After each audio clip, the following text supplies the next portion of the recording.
And so we're going to be doing our reading. I know I usually soft speak the reading. I just recorded the life update video for you guys, so.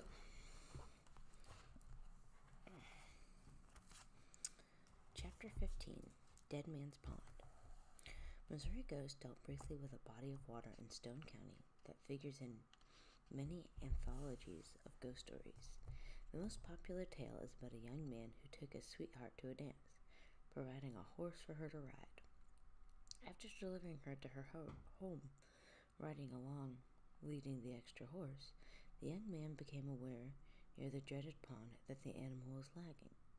When he turned around, it was to see for a few seconds a male rider on the horse. Other stories were about figures appearing and disappearing at the pond amidst cries, moans, and shouts. Apparently, human skulls and bones actually had been found in the pond, and people who live in the area tell me tradition says that these belongs to bandits or their victims, or to soldiers defeated in the area. However, in a cut birth of Reed Springs, sent me a paper written for college by a young man she knew, John D. Harris. He prepared the paper in summer of 1975. It documents historical facts pertaining to the pond, facts far more interesting than the ghostly legends. Harris wrote that Stone County was new at the time of the Civil War, having been organized only in 1851. Whatever protective agencies it had begun to develop for its citizens was developed by members going to the military, and Stone County's border position made it especially vulnerable to what Harris termed the lawless elements spawned by the war. Outlaws, bushwhackers, and escaped prisoners from both sides all rustled Stone County's cattle and horses and raided farms and burned homes, killing anyone who resisted them. Stone Countyans organized a home guard to try to cope with these problems, and Harris does not repeat what other writers have said about such groups, that they were, by necessity, composed mainly of boys in their early teens, aging men, and perhaps some veterans discharged with disabilities. Their horses could not have been the best, since intruders had so often combed the area for good animals. The guards surely had to make do, mainly with plow and buggy horses. However, Harris comments that Stone County must have somehow preserved some of its assets, because Lucille Morris Upton, in her book Bald Knobbers, referred to the Stone County Guard as strong. When the county was invaded by two groups of guerrillas, totaling about 120 men, the guard could not mobilize immediately because getting the word to members in their widely spread homes took a little time. Before the guard was assembled, the invaders had stolen 150 cattle and what few valuables the citizens of Galena still had. The brigades had camped at what would become Dead Man's Pond on their first night in the area and planned to rendezvous there with their loot. The guards did manage to ambush them on the old wilderness road between Reed Springs and Galena.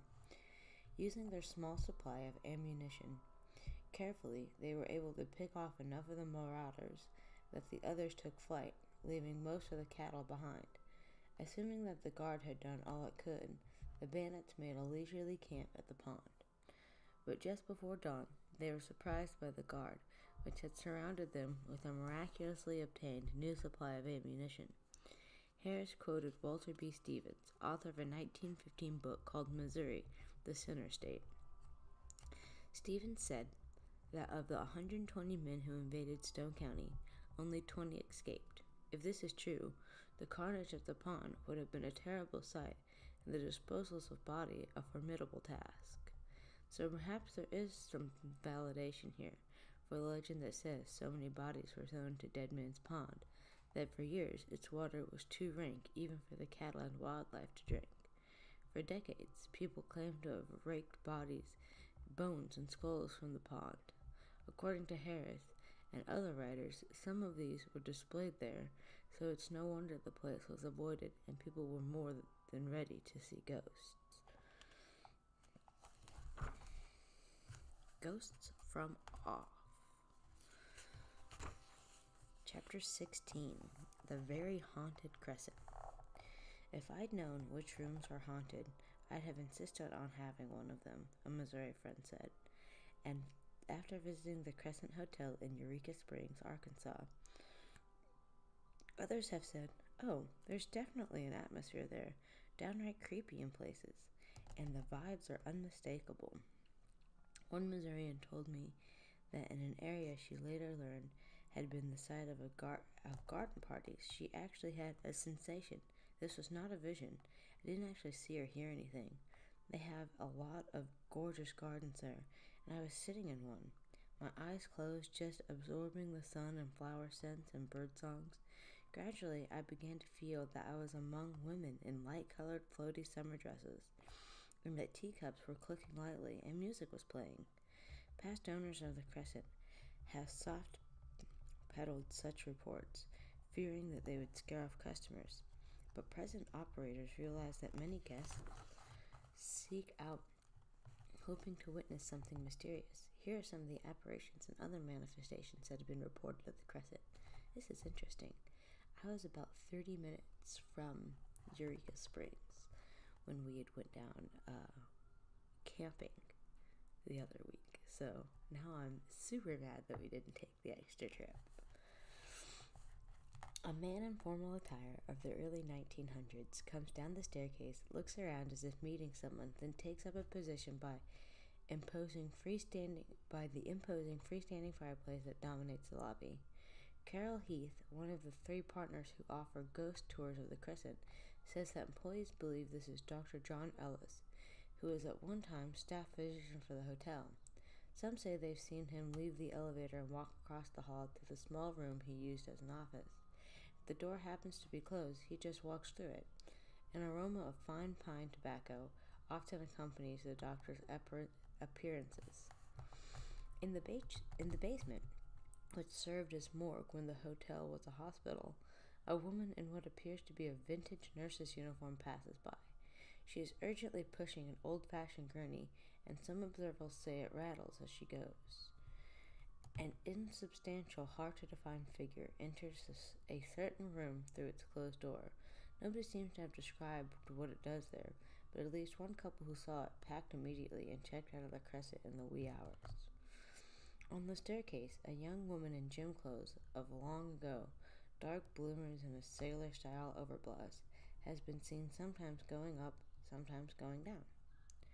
One person wrote of seeing a woman topple from a balcony and of watching her upturned face as she descended, mouth open in a scream, but without sound. He ran downstairs expecting to find a crumpled body, but saw nothing. There was something strange about the way she went off, he said. I think she was pushed, but I saw nobody else. Staff members working to prepare the Crescent for opening its season in other years said they several times heard from the empty dining room the sounds of conversation, laughter, and dishes. After repeatedly looking and seeing nothing, they dismissed the sound as another of the Crescent's quirks and stopped even talking about it. Then one day, a newcomer looked in and called others to witness the sight of an occupied table and a waiter serving desserts from a trolley. Employees have reported hearing voices in various parts of the building when the hotel was closed. They have sometimes found problems with doors that cannot be opened if the employee is alone. These yield readily if another person, particularly a supervisor, is called to help or see the phenomenon. Guests have sometimes asked the meaning of the bells they heard ringing in different sequences. A leftover from days when the Crescent had a women's college? Housed a women's college. Morris, the hotel's late resident cat, who no doubt haunted the basement in life, seeking mice, still is reported seen there from time to time. He has the convenient ability now, however, of fading into walls or marching steadily out of them. Possibly Morris has the age-old excuse for ghost walking, a disturbance of his grave. He was buried in one of 2 adjacent flower beds, and a nice marker erected for him. A new gardener, however, thought it would be better if the beds were identical. He moved the marker and set up a mock burial site elsewhere. A young former hotel employee who related some of these stories for Philip Steele's videos about Ozark Ghost said that Morris had a major adventure in the haunted dining room. One night, while security people sat visiting during their break, Morris became very interested in the closed dining room door and gave his usual body language request that it be opened for him. When it was, he went scampering in and could be heard for half an hour tearing around, bouncing off walls and furniture, occasionally knocking something over as cats do when engaged in rowdy solo make-believe or games with another cat, or possibly torturing prey. But what prey and what game would last so long? The storyteller said, "We were afraid to look, but when they opened the door, Morris emerged, and the satisfied meowing of a cat who had a very good time indeed. The observers looked carefully for another cat or for remains of successful predation and found nothing. The history of the Crescent offers hints that might relate to some of these foregoing events. A young stonecutter named Michael died in a fall from high on the building while it was in construction, and recently he's been blamed for poltergeist actions that would be described later in a period of the Crescent's college era. A student is said to have either fallen or leaped from a balcony when the building served as a hospital. Some deaths undoubtedly occurred within its walls, considering how many people have worked and lived in the Crescent. It must be saturated with human emotions of all kinds." The hotel was built in 1884 through 86 at a cost of about $250,000, an investment of a company of businessmen. Spas were becoming more and more popular, and the waters of Eureka's 63 springs were considered particularly beneficial. The men reasoned correctly that a large year-round luxury hotel would boost the economy of the whole area. Serving the 100-room hotel created uncountable new jobs and business opportunities for Eureka Springs and the surrounding area.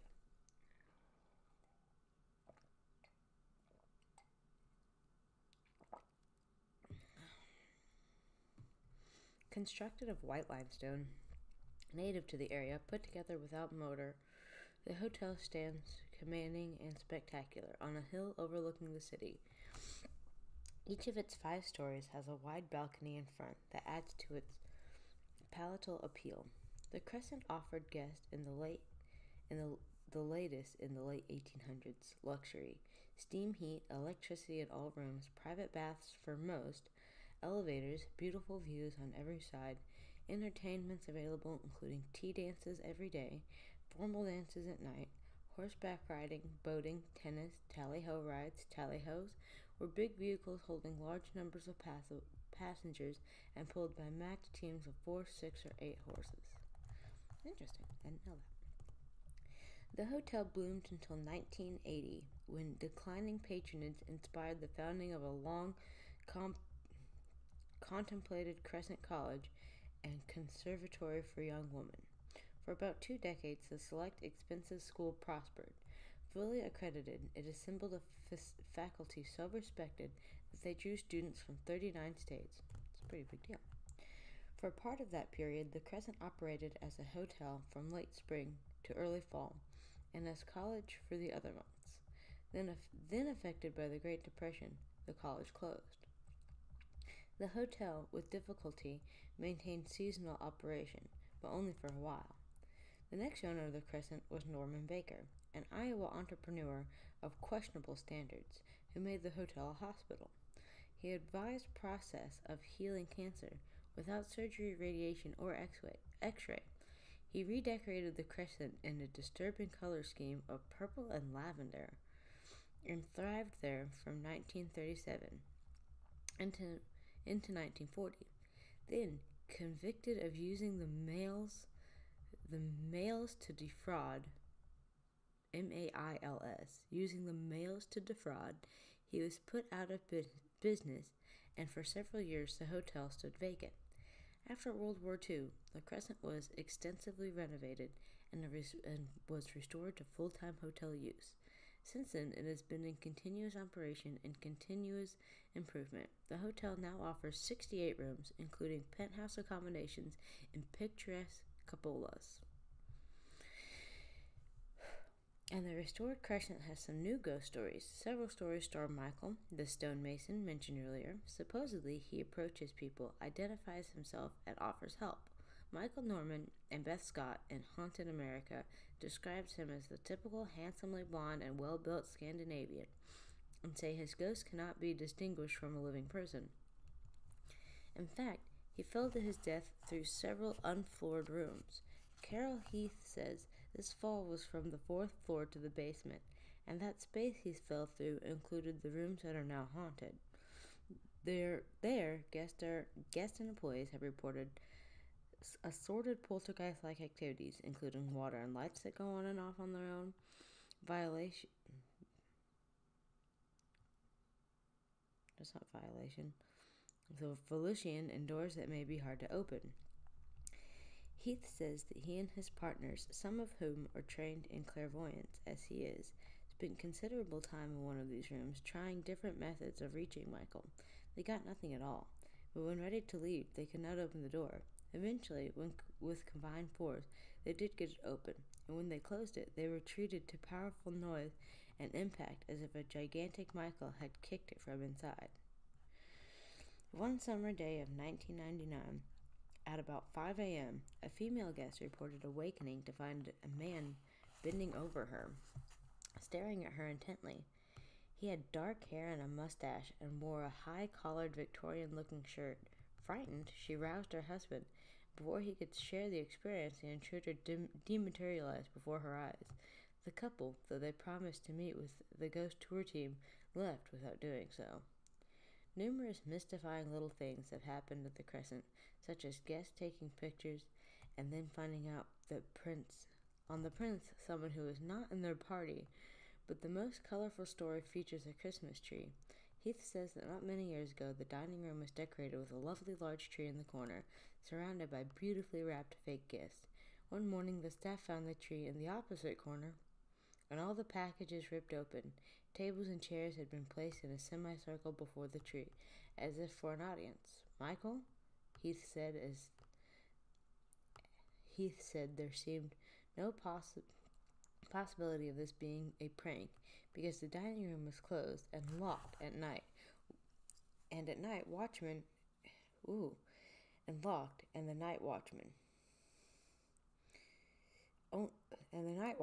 only employee in the building that night, was a person totally beyond suspicion. And that is the end of chapter 16. We're getting closer and closer to the end of this book. Hope you guys enjoyed.